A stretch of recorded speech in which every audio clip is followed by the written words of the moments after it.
This is my family's story. It's a tale of a woman who thought she owned the world. A cabin that meant everything to us. And the quiet, bone-deep satisfaction of sweet revenge. We never expected it to come to the Izumi wife, my daughter, and is standing in the shadow of the old cabin, watching a woman in a perfectly pressed pantsuit prepare to tear it down. I gave you fair warning, Mr. Jensen, she said, her voice dripping with the kind of condescension that makes your teeth ache. Your cabin is a blight on our community, a clear violation of our aesthetic standards. Her name was Karen. Of course, she was the head of the newly formed Wildwood Estates, HOA, and she had made it her mission to civilize our little corner of the world. Our cabin had been in my family for 3 generations. My grandfather built it with his own 2 hands. My father taught me to fish on the creek behind it. And I had taught my daughter, Lily, the same just a year ago. It wasn't a pristine, modern palisade, was a sanctuary. Lily, a bright-eyed 6-year-old, clutched my leg, her small hand trembling. Daddy, is she going to break our house? She whispered, her voice barely audible over the chirping of crickets. My heart sank. Karen, hearing this, chuckled. Oh, bless her heart. No, sweetie. I'm just getting rid of this eyesore so you can have a proper home to play in. One that doesn't attract squirrels and poor people. My wife, Sarah, a woman whose patience was a vast ocean, finally broke. You have no right, she snapped, stepping forward. We own this land. We're not part of your ridiculous HOA. Karen just smiled. A venomous, practiced smile. Oh, but you are. We've absorbed your parcel. It's all in the fine print. You've been on our books for 6 months. She gestured to a burly man in a hard hat who was waiting by a massive, idling bulldozer. We tried to contact you, but your address on file was outdated. Our mistake, I suppose. But a mistake is not a legal loophole. A sharp pang of dread hit me. The address. We had changed our primary residence a year ago, but had never updated the official property records. It was a careless oversight, a minor detail we'd forgotten in the whirlwind of a cross-country move. And Karen, the vulture, had found it. My mind raced, the blood pounding in my ears. How could this be happening? It was a nightmare. This was our last tie to my grandfather, to my father. It was the only place my daughter truly felt wild and free. The roar of the bulldozer's engine seemed to mock my helplessness. Karen raised the sledgehammer, a grotesque parody of a gavel, and brought it down hard on a corner of the porch. A sickening crack echoed through the woods. Lily screamed. Sarah's hands flew to her mouth, her eyes wide with horror. That was the moment. The second Karen's destructive pride became a physical act.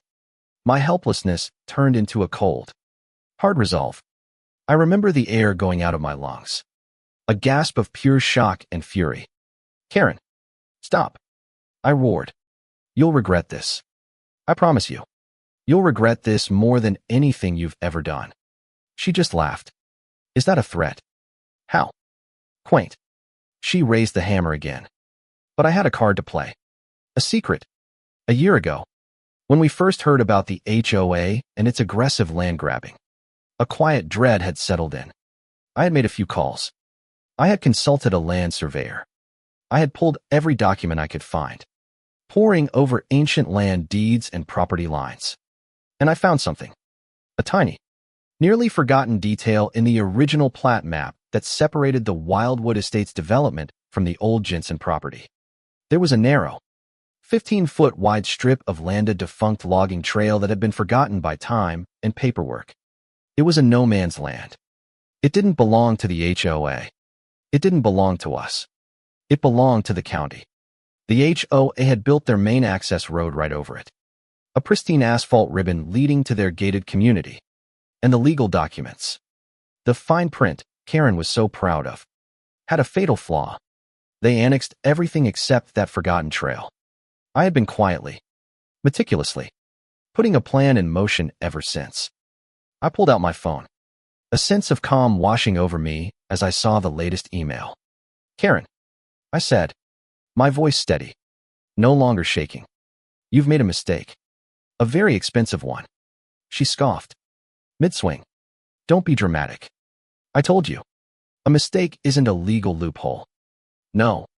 I agreed. But a legal loophole is a legal loophole. Just then, a brand new, shiny silver pickup truck pulled up, its tires crunching on the gravel. Out stepped a woman in a sharp business suit, a clipboard in her hand. My heart leaped. Afternoon. Everyone. Mr. Jensen. I'm MS. Anya Sharma. The final sale went through this morning. Congratulations. You're the new owner of the Wildwood Estates access road. A stunned silence fell over the clearing. The burly man with the bulldozer stopped chewing his gum. Karen's face, a second ago flushed with victory, went ashen. What are you talking about? She stammered. That's impossible. We own that land. MS. Sharma smiled politely. A perfect, professional smile. According to the county records, as of 9 a.m. this morning, you don't. This land parcel, identified as Tract 45B, was just purchased by Mr. Jensen here, after we rectified the clerical error from 1982. Your access road, unfortunately, is on his private property. Karen's eyes, normally narrowed with judgment, were now wide with pure, unadulterated shock. A low gasp escaped her lips. This can't be. She looked at me, her arrogant facade crumbling. I felt a surge of adrenaline, a rush of power I had never known. Yes, it can, I said, stepping closer, my voice low and dangerous.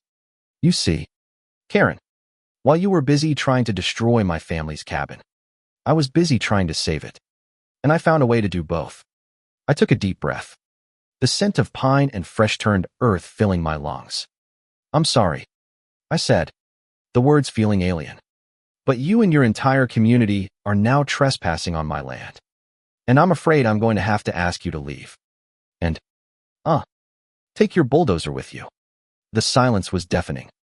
The only sound was the buzz of a fly near Karen's face. The confrontation was beautiful in its simplicity. MS. Sharma handed me a shiny new deed. All yours, she said with a wink. Karen's face contorted, her carefully constructed world collapsing around her. You can't do this. We have a community to run. We need that road, she pleaded, the condescension gone, replaced by a desperate, pathetic fear. Oh, you do, I said, a cruel but satisfying edge to my voice. Funny. That's exactly what I said about my cabin. Except you didn't listen. Did you? I glanced at the cracked porch.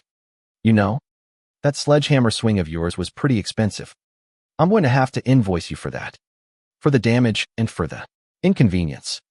I paused, letting the words hang in the air. And, of course, there's the matter of the toll. Her jaw dropped. The toll. Yes, I said with a slow, deliberate smile. I've owned this road for, what, an hour now. That's an hour of unauthorized use by a heavy-duty vehicle. Not to mention every single resident of your HOA. But don't worry. I'm not a monster. I'm willing to offer you a lease agreement.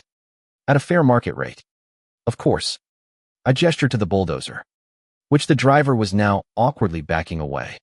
I believe the going rate for a 15-foot wide access road that services a multi-million-dollar housing development is substantial. We'll start with $1 million a year. Or you can build a new road. I don't care which. But either way, I'm going to get paid. Karen's world crumbled. Her position as the head of the HOA, her carefully curated image, her entire life of lording over others, it all evaporated in a single, gut-wrenching moment.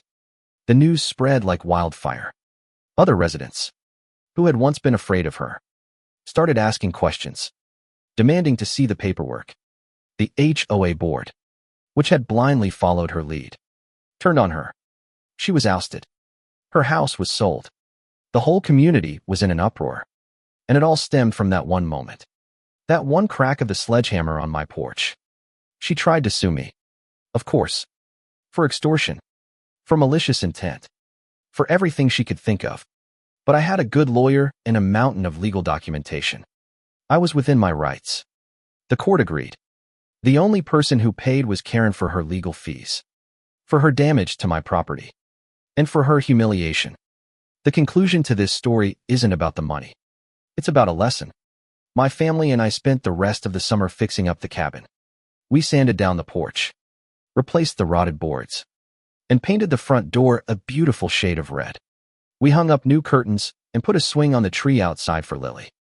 It was no longer just a cabin. It was a monument to resilience. A symbol that you can't just bully your way through life. That karma has a way of finding its mark. My grandfather would have been proud. As I sit here now, looking out at the woods, I can't help but wonder, was I wrong to do what I did? Was my counterattack too severe? I wonder if Karen, wherever she is now, ever thinks about the quiet Jensen family and the cabin she tried to destroy. I hope so. But what do you all think? Was this a case of a just and proper counterattack? Or did I go too far? Share your thoughts on what's right and wrong.